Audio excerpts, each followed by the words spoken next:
sommes au SMITOM Nord de Seine-et-Marne, à Montyon, avec la directrice Michèle Brun. Merci de cette invitation. Vous aviez souhaité qu'on fasse un petit peu le point là, sur le bilan de l'extension des consignes de tri.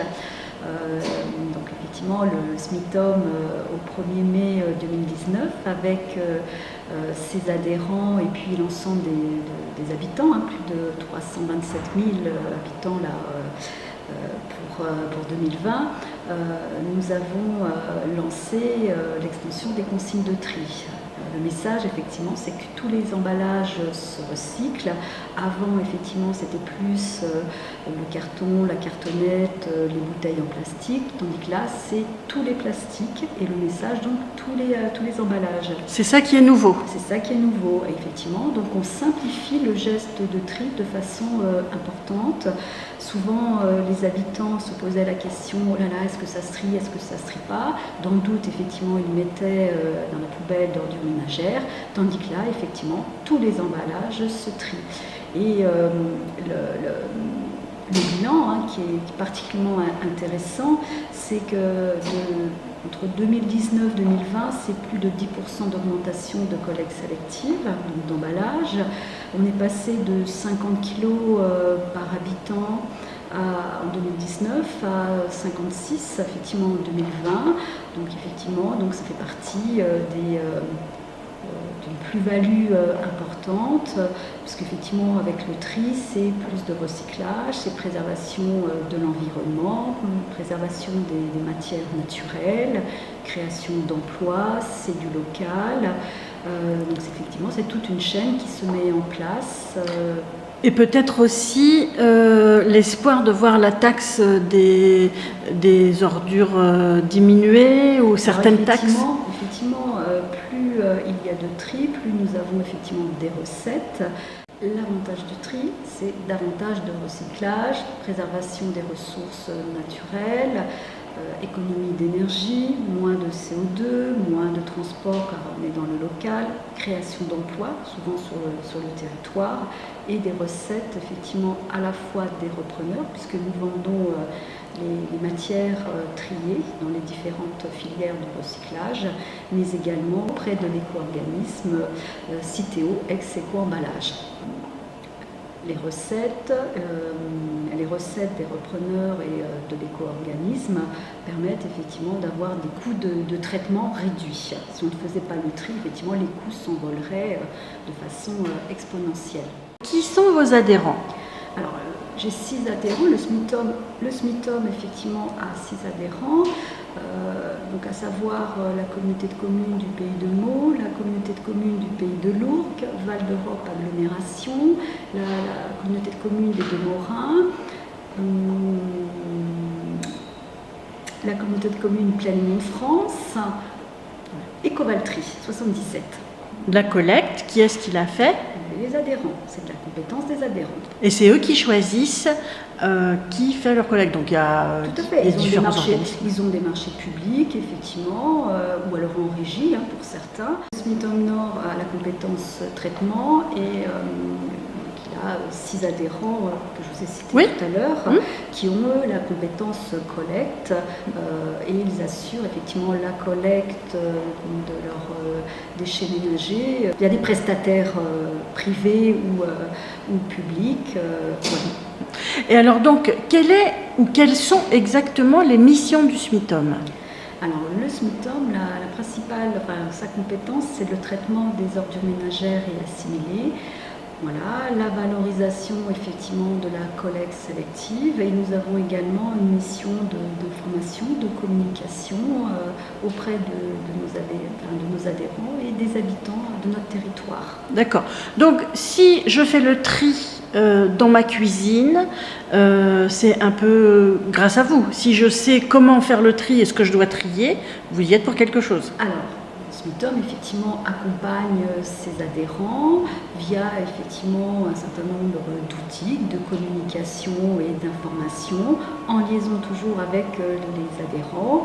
Nous avons mis effectivement un certain nombre d'outils de communication, des publications, nos articles internet, des guides de tri. Nous avons également nos ambassadeurs de tri qui sillonnent les territoires, qui font les animations dans les écoles, les animations également à la demande de nos adhérents et des communes sur les marchés, sur les foires, alors que ce soit sur le tri sélectif, que ce soit de la sensibilisation effectivement sur le réemploi, sur le compostage, sur toutes les thématiques liées également à la prévention des déchets.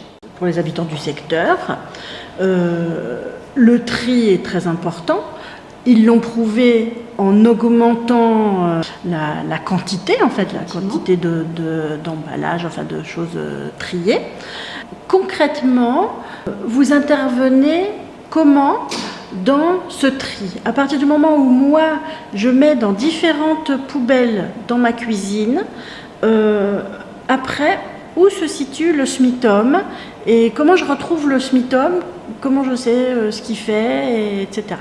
Eh bien écoutez, c'est simple, en partant par exemple de la poubelle de tri sélectif, l'adhérent qui est en charge de la compétence collecte va collecter effectivement la collecte sélective au travers d'une BOM. Voilà. D'une quoi? Ben à ordures, alors au travers de son camion, voilà. Ah, d'accord. Voilà. Donc je sors ma poubelle voilà. de plastique, carton, voilà. Voilà. Voilà. Le camion vient la ramasser. Voilà.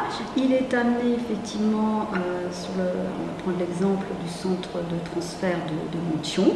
Voilà. À partir de là, nous avons une benne FMA, donc un SMIRMOC, tout simplement, qui est rechargé et qui apporte la collecte sélective au centre de tri de Villers-Saint-Paul dans l'Oise. Voilà. Le SMITOM a effectivement un partenariat avec ce syndicat qui bénéficie d'un centre de tri moderne, nouvelle génération et répondant aux extensions de consignes de tri. Voilà. Donc ce centre-là où sont emmenés les déchets à recycler, Oui. Il existe depuis longtemps? Alors, il a été inauguré en février 2019, puisque l'extension, nous avons démarré au 1er mai 2019. Donc, ils ont commencé les premiers essais en février, et dès le 1er mai 2019, nous avons été tout de suite opérationnels, et avec les adhérents, puisque nous avons travaillé ensemble sur ce dossier, puisqu'il fallait également communiquer. Nous les avons accompagnés, nous les avons aidés, et ils ont mené aussi des actions de terrain pour inciter et rappeler les consignes de tri, puisque c'était tous les emballages se recyclent. C'est une nouveauté, une simplification, mais il fallait effectivement que l'ensemble des habitants aient l'information. Donc effectivement, je dirais 6 à 8 mois auparavant, nous avons tous ensemble travaillé pour imaginer le meilleur schéma organisationnel pour mettre en place cette extension. Alors c'est quoi l'extension? Alors l'extension, c'est la simplification du geste de tri. Avant, on ne prenait que les bouteilles en plastique, essentiellement PEHD, etc. Là, c'est tous les plastiques. Pots, barquettes, etc. Petits plastiques, pots de yaourt, etc. Avec, y compris par exemple les petits alus. Le café, le sachet, je pense, chips notamment, le sachet de chips, l'opercule. Oui, parce qu'il y a parfois, il y a souvent des plastiques et alus qui sont mélangés. Voilà, mais c'est tous les emballages. C'est pour ça qu'on parle de simplification, et le message à faire passer, ce n'était pas forcément les plastiques, c'était tout simplement tous les emballages. Et effectivement, comme je vous le disais tout à l'heure, au bout entre 2019 et 2020, c'est 10% d'augmentation de 50 kg par habitant, on est passé à 56. Donc effectivement, un geste qui a été vraiment compris, reproduit. Et effectivement, le fait d'avoir relancé aussi l'extension Et cette campagne importante qui a été menée, alors dans les gares, des flyers distribués dans toutes les animations, la presse, l'internet, des petits films, voilà.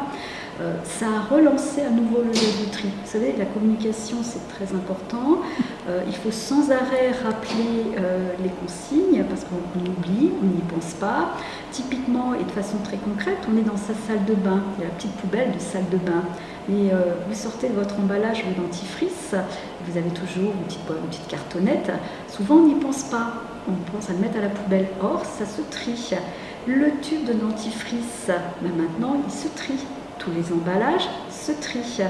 Vous avez votre douche, le petit flacon de douche, pareil, il se trie. Tous les plastiques se trient et ainsi de suite. Ce sont des petits gestes auxquels on ne pense pas, mais au quotidien, concrètement. Voilà.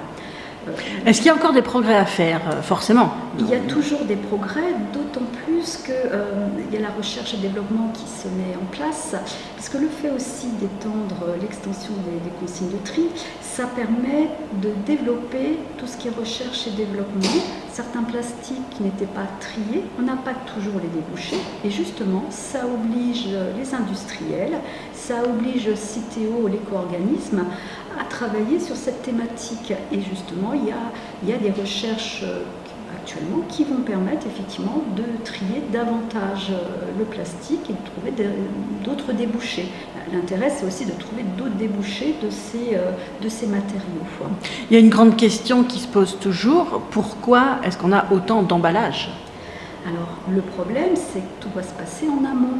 On est là, il y a des habitudes qui sont prises par les fabricants et il y a, je dirais, effectivement cette analyse en amont du produit qui est mis est de plus en plus pris en compte justement par l'industriel. L'industriel maintenant réfléchit, est-ce que je mets le carton, le film plastique qui entoure, etc. Ok, ça se trie, mais c'est du déchet supplémentaire, c'est des produits, des ressources naturelles qui sont prélevées dans la nature.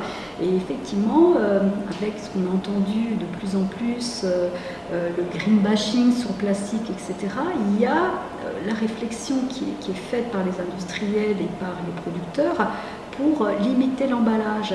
Je ne sais pas si vous avez remarqué, mais quand on va en grande surface, on voit souvent des produits qui sont cerclés d'un petit plastique maintenant, alors qu'il y avait des suremballages. Je pense aux bananes maintenant qu'on trouve avec un petit plastique ou des légumes, alors qu'avant tout était enveloppé.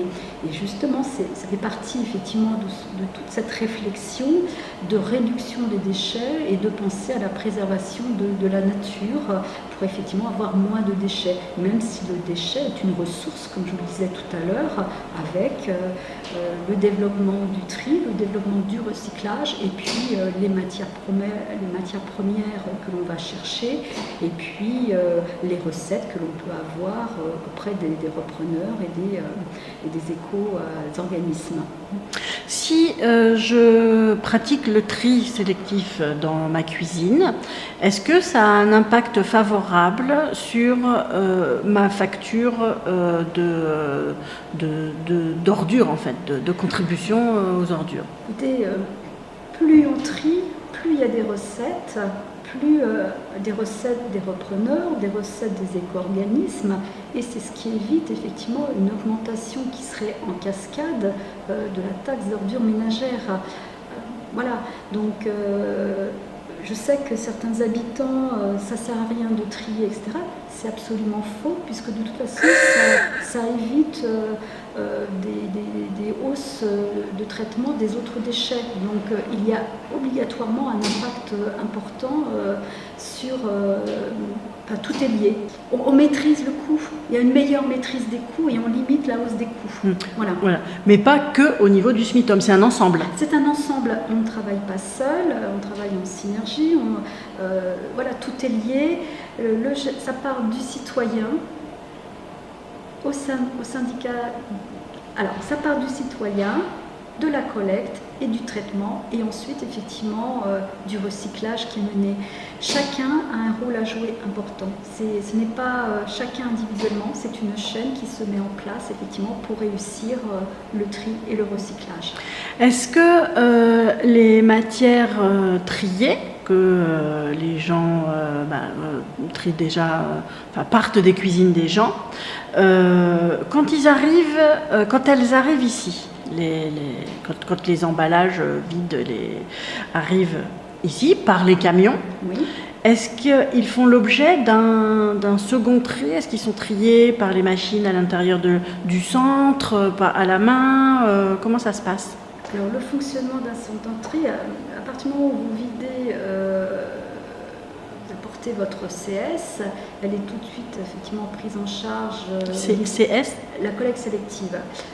La collecte sélective, quand elle arrive dans un centre de tri, elle est tout de suite triée, effectivement, par le biais de machines, etc., de trieurs optiques, qui vont effectivement dispatcher les différents flux en fonction des résines, etc. Et par suite, effectivement, il y a la mise en balle de ces matériaux. Donc la mise en balle du plastique, la mise en balle des papiers, cartons, journaux, revues, magazines, qui sont ensuite envoyés chez les différents recycleurs. Pourquoi est-ce qu'il y a des gens qui disent ça vaut pas le coup de recycler? Qu'est-ce qui peut leur faire croire ça? Moi, je pense que ça, c'est une tendance, parce que je trouve que de plus en plus nos habitants, la population en général, est de plus en plus sensible à l'environnement. Oui, la preuve par les chiffres. Et s'il y a un geste qui est à retenir et qu'ils ont bien en tête, c'est le tri sélectif. Des enquêtes l'ont montré, notamment Citeo, c'est le geste qui est facile à faire, où on se sent vraiment utile. Et je pense que de plus en plus de gens ont ce réflexe, sont de plus en plus sensibles à l'environnement. On le voit bien, on parle des règlements climatiques et protection de l'environnement. Et il y a vraiment une symbolique dans le geste de tri. Voilà. Il y a un geste solidaire aussi, et il y a un matériau dont je souhaiterais aborder, c'est celui du verre qui se recycle à l'infini. Et là aussi, vous avez la collecte sélective, mais vous avez le verre qui est trié effectivement à part, où là aussi nous avons en un an augmenté de 20 kg pratiquement à 22 kg par an par habitant. Il y a un geste très solidaire et très symbolique puisque Smithom a mis en place un partenariat avec la Ligue contre le cancer et nous reversons 1 euro par tonne recyclée. Donc on est de l'ordre de 17 000, un peu plus de 17 000 tonnes. Voilà. Donc chaque année, nous reversons... 17 000 tonnes par an. Par an. Et chaque année, nous reversons effectivement un chèque à la Ligue contre le cancer de Seine-et-Marne de l'ordre de 17 000 à 17 500 euros à peu près. C'est un geste de solidarité pour aider. Et parfois, vous savez, on n'y pense pas, on n'a pas toujours les moyens aussi de participer, mais c'est un geste facile, c'est le geste du cœur aussi, et chacun effectivement peut amener à la borne à verre sa bouteille. Mais j'insiste, il n'y a pas que la bouteille, parce que souvent on a le réflexe de la bouteille, mais c'est les bocaux de cornichons, de confiture, petits pots de bébé, etc., qui malheureusement, je dois le dire, partent encore aux ordures ménagères. Donc on a augmenté 22 kg par an par habitant, c'est bien, mais on estime sur un territoire comme le nôtre, on serait plutôt à 25-27 kg.